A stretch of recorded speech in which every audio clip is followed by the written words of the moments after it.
నమస్కారం. నా పేరు రాము.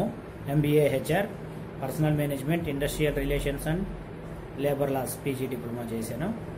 ఈరోజు మనం ప్రజెంట్ హాట్ టాపిక్గా ఉన్నటువంటి ఎమ్మెల్సీ ఎలక్షన్స్ గురించి కొంత డిస్కషన్ చేసుకుందాం. మొదట మనం ఎమ్మెల్సీ ఏంటి, దాని ప్రాముఖ్యత ఏంటి అనే విషయాల గురించి చర్చించుకుందాం. ఎమ్మెల్సీ అంటే మెంబర్ ఆఫ్ లెజిస్లేటివ్ కౌన్సిల్. అంటే ఏదైనా ఒక రాష్ట్రంలో మన రాష్ట్ర ప్రభుత్వాలు శాసనాలు చేయడానికి కానీ, ప్రజాశ్రేయస్కరమైన పథకాలు రూపొందించడానికి కానీ కొన్ని శాసనాలు తీర్మానాలు చేస్తుంటుంది. ఆ శాసనాలు తీర్మానాలను ఎక్కడ ఆమోదం పొందుతాయి? అసెంబ్లీలో, అంటే ఎమ్మెల్యేల సభలో, శాసనసభలో ఆమోదాన్ని పొందుతాయి. ఆ ఆమోదాన్ని పొందడానికి ముందు ఆ శాసనాలు చేయడానికి విద్యావంతులైనటువంటి, సమాజంలో పెద్దవాళ్ళు అయినటువంటి, అనేక రంగాల్లో నిష్ణాతులైనటువంటి కొంతమంది వ్యక్తులు ఉండే మండలినే శాసన మండలి అంటారు. అదే విధాన పరిషత్ అంటారు. దీన్నే ఎమ్మెల్సీ అంటారు, మెంబర్ ఆఫ్ లెజిస్లేటివ్ కౌన్సిల్స్. వీరి ద్వారా ఆ శాసనాలు ఏవైతే ఉన్నాయో వాటిలో మంచి చెడులు కూలంకషంగా నిర్ణయించి, కూలంకషంగా ఒకరికొకరు చర్చించి చేసి దాన్ని తుది రూపాన్ని అసెంబ్లీలో తీసుకురావడం జరుగుతుంది. కాబట్టి ఈ ఎమ్మెల్సీ అనేది అంత ప్రాధాన్యత ఉంది అన్నమాట. భారత రాజ్యాంగంలో 169వ ఆర్టికల్ ప్రకారము ఈ రాష్ట్రాలు వాటికవే ఈ ఎమ్మెల్సీని, అంటే శాసన మండలిని రద్దు చేసుకునే అధికారం కానీ, పునర్నిర్మించుకునే అధికారం కానీ ఇవ్వటం జరిగింది. ఆ అధికారంతో మన తెలంగాణలో మనం ఈ ఎమ్మెల్సీని ఎలక్షన్లు చేసుకోవడం జరుగుతుంది. కానీ మన భారతదేశం మొత్తం మీద ఉన్న 28 రాష్ట్రాల్లో కేవలం 6 రాష్ట్రాల్లో మాత్రమే ఈ ఎమ్మెల్సీ విధానం కొనసాగుతూ ఉంది. ఇప్పుడు మనం ఈ ఎమ్మెల్సీలు ఎంతమంది ఉంటారు, వాళ్ళని ఎలా ఎన్నుకోవాలి, వాళ్ళ ఎన్నిక ఎలా జరుగుతుంది అనేది తెలుసుకుందాం. ఎమ్మెల్సీలు మన రాష్ట్ర అసెంబ్లీలో ఎంతమంది అయితే ఎమ్మెల్యేలు ఉంటారో వారిలో 1/3 వంతు ఎమ్మెల్సీలు ఉండాలి. అలాగే 40 మందికి తక్కువ కాకుండా ఉండాలి. అంటే ప్రజెంట్ మన తెలంగాణ అసెంబ్లీ చూసుకుంటే 119 మంది ఎమ్మెల్యేలు ఉన్నారు. 119 అంటే అటు ఇటుగా 120 వేసుకుంటే మనం 119/3 అంటే 3, 4, 12, 120 అంటే కనీసం 40 మంది మనకి ఎమ్మెల్సీలు ఉండాలన్నమాట. ఏ రాష్ట్రానికైనా అలాగా 1/3 మెంబర్స్ ఎమ్మెల్సీలు ఉండాలి. ఆ ఎమ్మెల్యేలు తక్కువ ఉన్నా కానీ కనీసం 40 మంది మాత్రం ఎమ్మెల్సీలుగా ఉండాలి. ఇప్పుడు ఈ ఎమ్మెల్సీని ఎన్నిక ఎలా జరుగుతుంది అనేది తెలుసుకుందాం. మొత్తం మనం 40 మంది చెప్పాం కాబట్టి 40 మందిలో 1/3 వంతు ఎమ్మెల్యేలు ఎన్నిక ద్వారా జరగటం జరుగుతుంది. 1/3 వంతు అంటే మన 119 మంది చేసుకుంటే 14 మంది. ఈ 14 మంది ఎమ్మెల్సీలు వాళ్ళని ఎమ్మెల్యేలు వాళ్ళ ఓటింగ్ సిస్టమ్ ద్వారా ఎన్నుకుంటారు. ఇంకో 1/3 వంతు 1/3 వంతు అంటే ఇంకో 14 మందిని లోకల్ బాడీస్, అంటే స్థానిక సంస్థలు, మున్సిపాలిటీలు, పంచాయతీలు, డిస్టిక్ కమిటీలు, వీటిలో ఉన్న మెంబర్స్ సెలక్షన్ చేసుకోవడం జరుగుతుంది. మీరు ఇంకో 14 మంది ఈ విధంగా వస్తారు.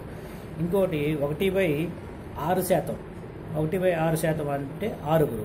ఈ 6 గవర్నర్ నియమించడం జరుగుతుంది. గవర్నర్ ఎలా నియమిస్తారు? సైన్స్, సాంకేతిక రంగాలు, మరి కళలు, సమాజ సేవ, వీటికి సంబంధించిన రంగాల్లో ఉన్న నిష్ణాతులైన కొంతమందిని గవర్నర్ను నామినేషన్ చేయడం జరుగుతుంది ఎమ్మెల్సీలుగా. ఇంకొక 1/12 మెంబర్స్. 1/12 అంటే 3 వస్తారు. ఆ 3 ఎవరయ్యా అంటే ఎన్నుకోవాల్సింది వీటికి ఓటర్లకి ప్రత్యక్షంగా సంబంధం ఉన్నవాళ్ళు. అంటే ఓటర్లు అంటే ఎవరు? అంత రెగ్యులర్ ఓటర్స్ కాదు, డిగ్రీ చేసి ఉన్న పట్టభద్రులు, వారి ద్వారా ఎన్నుకోబడతారు. వీరే ప్రజెంట్ ఎలక్షన్లో ముఖ్య వ్యక్తులు. ఎందుకంటే ఇప్పుడు వరకు ఉన్న 14 మంది ఎమ్మెల్యే ద్వారా, ఇంకో 14 మంది స్థానిక సంస్థల ద్వారా, ఒక 6 గవర్నర్ ద్వారా, ఇంకో 3 టీచర్స్ ద్వారా నియమించబడతారు. వీటిలో ఎక్కడ ఓటర్స్కి సంబంధం లేదు. కానీ ఈ ఒక్క 3 విషయంలో మాత్రమే స్థానిక ఓటర్ల సమక్షం ఉంటుంది. కాబట్టి పార్టీలు కానీ, ప్రభుత్వాలు కానీ వీటిని వాళ్ళ మెంబర్స్ పెంచుకోవటంలో హడావుడి చేయటం కానీ, వాళ్ళ ప్రయత్నాలు చేయటం కానీ జరుగుతూ ఉంటాయి. ఎమ్మెల్సీగా పోటీ చేయడానికి ఎవరు అర్హులు?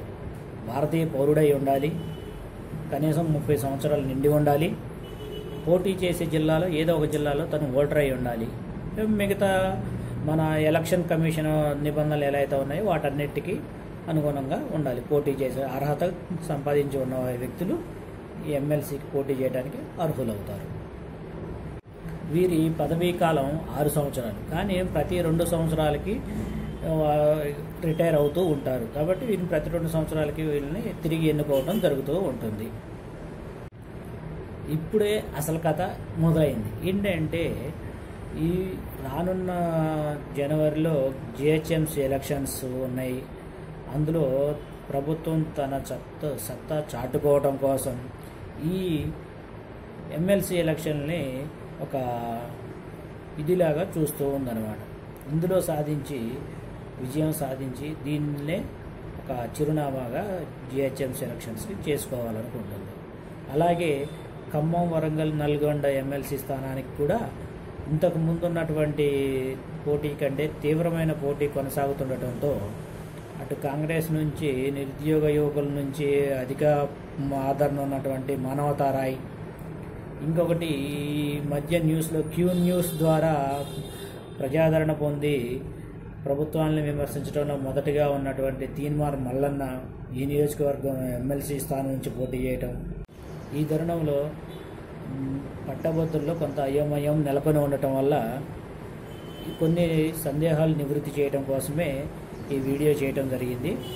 మీరు పట్టభద్రులుగా ఓటర్గా నమోదు చేసుకోవడానికి ఏం చేయాలంటే సిఇఓ తెలంగాణ వెబ్సైట్లో ఫామ్ 18 ఉంటుంది. అందులో ఫామ్ 18 ఫిల్ చేసి సబ్మిట్ చేసుకోవచ్చు. ఆ సబ్మిట్ చేసుకోవడానికి అర్హతలు ఏంటి? 2017 నాటికి డిగ్రీ పూర్తయి ఉండాలి. ఏదైనా ఈ ఎమ్మెల్సీ స్థానం పరిధిలో ఉన్న జిల్లాలో ఎక్కడైనా సరే ఓటర్ అయి ఉండాలి.